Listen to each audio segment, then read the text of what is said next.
congratulations. Today you won a major victory. It's very unusual. నేను వాస్తవంగా చెప్పాలంటే ఇలాంటి గెలుపులు ప్రతిరోజు రావు, చాలా రేర్గా వస్తాయి. ఎందుకంటే ఇలాంటి విక్టరీ, ఇలాంటి గెలుపు చాలా కష్టం. దీంట్లో ప్రజలు ఉండాలి. ఒక కరెక్ట్, ఇందాక మా ఫ్రెండ్ చెప్పినట్టు, డాక్టర్ సార్ చెప్పినట్టు, సంకల్ప బలం ఉండాలి. ఆ సంకల్పం సరిగ్గా ఉండాలి. కాకుండా అందరికంటే ఇంపార్టెంట్, మీతో నడిచే ఓ ప్రభుత్వం ఉండాలి. ఇది చాలా అవసరం. మొన్న నన్ను మీడియా మిత్రులు కొంతమంది అడిగారు, మరి మీ ప్రభుత్వం ఉంది కదా, మీరు ప్రజలతో ఎందుకు ఉంటున్నారు, మీరే ప్రభుత్వంతో ఉండొచ్చు కదా అంటే, ఇది కాంగ్రెస్ వాళ్ళ అలవాటు అమ్మా. అంటే మేము ఎప్పుడు ప్రజలతోనే ఉంటాం. మేము రాహుల్ గాంధీ గారి అడుగుజాడల్లో నడిచే వాళ్ళం. ప్రజలతో ఉంటాం. ప్రజల మాటల్ని ప్రభుత్వానికి తీసుకెళ్ళి ప్రభుత్వం దగ్గర నుంచి స్పందన వచ్చేటట్టు చేస్తాం. అదే ఇక్కడ కూడా చేయటం జరిగింది, మీరందరూ చూస్తున్నారు.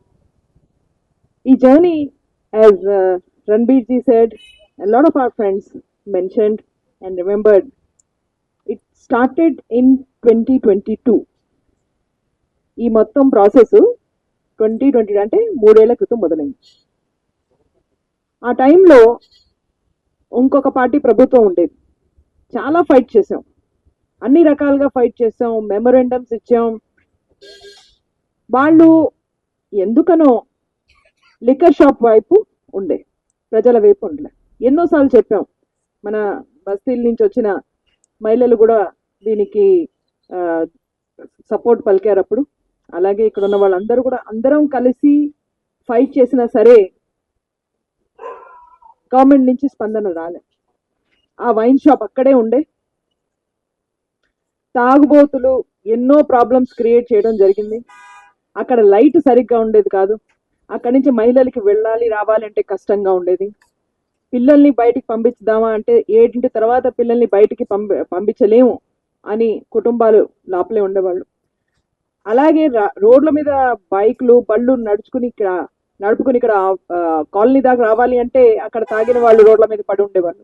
ఆలోచించి ఎక్కడ వైన్ షాప్ ఉండాలి, ఎక్కడ రెసిడెన్షియల్ ఏరియాస్ ఉన్నాయి, ఎక్కడ ప్రాబ్లమ్స్ ఉంటే కనుక అక్కడ పెట్టకూడదు వైన్ షాప్ అని ఒక అనాలిసిస్ చేసి ఇప్పుడు మీరు చూస్తున్నారు, ఇక్కడ నుంచి వైన్ షాప్ తొలగించడం జరిగింది. దీని వెనకాల ఎన్నో కథలు ఉన్నాయి, మేము చెప్పుకుంటూ పోవాలి అంటే. 2022లో మొట్టమొదటిసారి ఒక చరిత్ర రాసిన ఏరియా గురుమూర్తి నగర్, గురుమూర్తి లేన్. రెఫరెండం అంటే ప్రజల్లో ఒక ఓటు తీసుకోవటం. మన ఓట్ అనేది ఎప్పుడు ఎలక్షన్స్ లో పొలిటికల్ పార్టీస్ పరంగానే ఓటు ఇస్తాం, ఇష్యూస్ మీద ఎప్పుడు వేయం కదా ఓటు.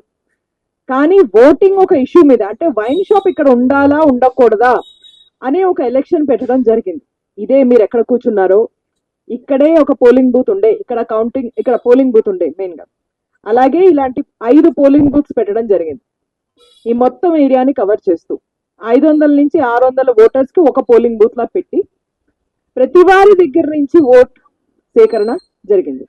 దానికి ఒక బ్యాలెట్ బాక్స్, ఆ బ్యాలెట్ బాక్స్ ని ఎలా అయితే మన ఎలక్షన్స్ లో దానికి ఒక సీక్రెసీ, ఒక ప్రైవసీ ఉంటుందో, ఆ బ్యాలెట్ బాక్స్ ని అలాగే సీల్ చేయడం, వాళ్ళందరూ వేసిన ఓట్ ని అలాగే ఒక స్ట్రాంగ్ రూమ్ లో సేవ్ చేసి నెక్స్ట్ రోజున దాన్ని కౌంట్ చేయడం జరిగింది. ఆ కౌంటింగ్ కూడా వీడియోగ్రఫీ చేసి వీళ్ళ దగ్గర కూడా ఒక కాపీ ఉండేటట్టు, మా దగ్గర కూడా ఒక కాపీ ఉండేటట్టు. దాంట్లో తెలిసింది ఏంటి, 2000 కంటే ఎక్కువ మంది ఓటేశారు. స్థానికులు, ఐడి లేకుండా ఓటేసే పర్మిషన్ ఉండే కాదు. వాళ్ళు స్థానికులు 2000 మంది ఓటేస్తే దాంట్లో నుంచి 95% అన్నారు ఈ వైన్ షాప్ ఇక్కడ నుంచి తొలగించమని. ఆ రిజల్ట్స్ తీసుకుని ఆ టైం ప్రభుత్వం దగ్గరికి కూడా వెళ్ళడం జరిగింది. ఎంతో పెద్ద, ఆ టైంలో ఎంతో పెద్ద లీడర్స్ ని కలవడం జరిగింది, పేరు తీసుకోను. ప్రతి వారు మంచిగా ఆ రిజల్ట్స్ తీసుకున్నారు, కానీ యాక్ట్ చేయలేదు వాళ్ళు. They did not take any action, they took the results from us but काम कुछ नहीं किया, बिल्कुल उस पर रिएक्शन नहीं किया. वो वाइन शॉप वहीं था, बस साइड में जो परमिट रूम था उसको हटाया, उसको क्लोज किया. ముందర మీరు ఎలా అయితే ఏ రోడ్ నుంచి లోపలికి వస్తున్నారో దాని నిండా మందు బాబులు ఉండే, ఎందుకంటే పర్మిట్ రూమ్ ఇటువైపు ఉండే, అది క్లోజ్ చేయించడం జరిగింది. కొంచెం హాఫ్ విక్టరీ అంటారు చూడండి, సగం గెలుపు. మాది ఆ టైంలో ఏమైందంటే అట్లీస్ట్ ఇక్కడి నుంచి ఇది క్లోజ్ చేసి అటువైపు పెట్టుకోమంటే అటు షిఫ్ట్ చేశారు. కానీ వైన్ షాప్ మీద ఏమి చర్యలు తీసుకోలేదు. సరే, మీకు అందరికి తెలుసు, ఎలక్షన్ అయింది, ప్రభుత్వం మారింది, కొత్త గవర్నమెంట్ వచ్చిన తర్వాత ఈ లైసెన్సులు ఇప్పుడు ఈ 2 నెలల 3 నెలల కింద మళ్ళీ ఎక్స్పైర్ అయ్యి కొత్త లైసెన్సులు వచ్చాయి. అప్పుడు నేను ఫస్ట్ గుర్తు చేసుకుంది గురుమూర్తి లేని.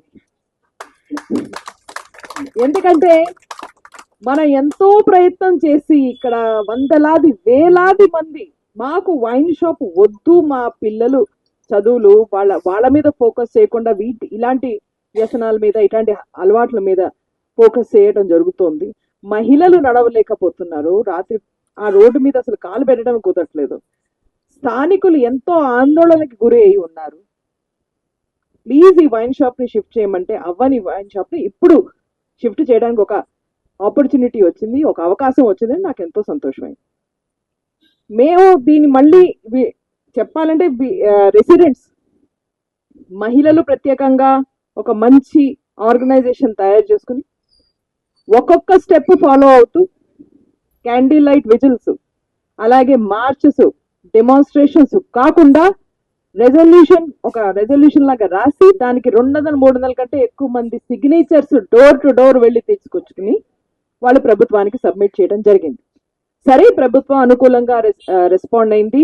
అలాగే నేను కూడాను అందరితో రెగ్యులర్ గా మాట్లాడుతూ ఉండడం మూలంగా మాకు తెలుసు ప్రభుత్వం అనుకూలంగా రెస్పాండ్ అవుతుందని. కానీ తెర వెనకాల ఇంకో విషయం జరిగింది. ఇంకో పార్టీ వాళ్ళు ప్రతిరోజు ట్రెడిషను, ప్రతిరోజు హిందూ ధర్మం గురించి మాట్లాడే ఒక పార్టీ వాళ్ళకి సపోర్ట్ చేసింది. మరి సమాజాన్ని ముందరకెళ్ళేటప్పుడు, సమాజం ధర్మం గురించి మాట్లాడేటప్పుడు పాలిటిక్స్ మాకు నీతులు చెప్పే ఆ పార్టీ మొత్తం సమాజానికి, దేశానికి నీతులు చెప్పి ప్రతి మాటకి ఈ హిందూ ఇలా ఉన్నాడు, అలా ఉండాలి, ఈ హిందూ ధర్మం అంటే ఇది, అందరికీ రెస్పెక్ట్ ఇవ్వాలని చెప్పే పార్టీ ఇప్పుడు వైన్ షాపులకి ఎందుకు సపోర్ట్ చేసింది? ఇది తెర వెనకాల జరిగిన వాస్తవం. అయినా మేము ఫైట్ చేసాం. మీరు ఉండొచ్చు సెంటర్లో, ఆ పార్టీ ఉండొచ్చు పవర్లో సెంటర్లో, కానీ ఇక్కడ తెలంగాణలో ఉన్నది ప్రజల పాలన, ప్రజా పాలన. కాబట్టి అందుకనే ఈ వైన్ షాప్ ని ఇక్కడి నుంచి తొలగించడం జరిగింది.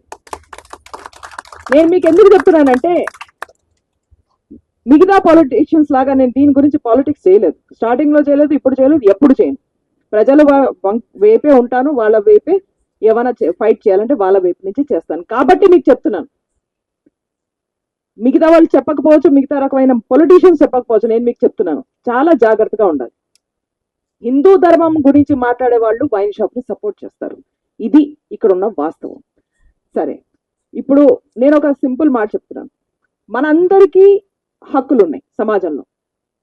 ఎలా అయితే మనకి right to life and dignity constitution ఇస్తుందో, అలాగే right to livelihood wine shop కూడా ఉంది. ఇది అందరికీ సమానమైన హక్కులు. ఒకళ్ళు ఎక్కువ ఒకళ్ళు తక్కువ అన్నాం. అన్ని హక్కుల్ని మనం రెస్పెక్ట్ కూడా చేయాలి. అందుకనే మీరు మంచి గెలుపు ఇవాళ వచ్చింది, కరెక్టే. అలాగే వైన్ షాప్ వాళ్ళకు కూడా థ్యాంక్స్ చెప్పాలి. వాళ్ళు షిఫ్ట్ చేసుకుని మొత్తం ఇంకో చోటికి, ఇక్కడే ఈ రోడ్డు మీద ఇంకో గలీలో వెళ్ళినట్టున్నారు, అటువైపు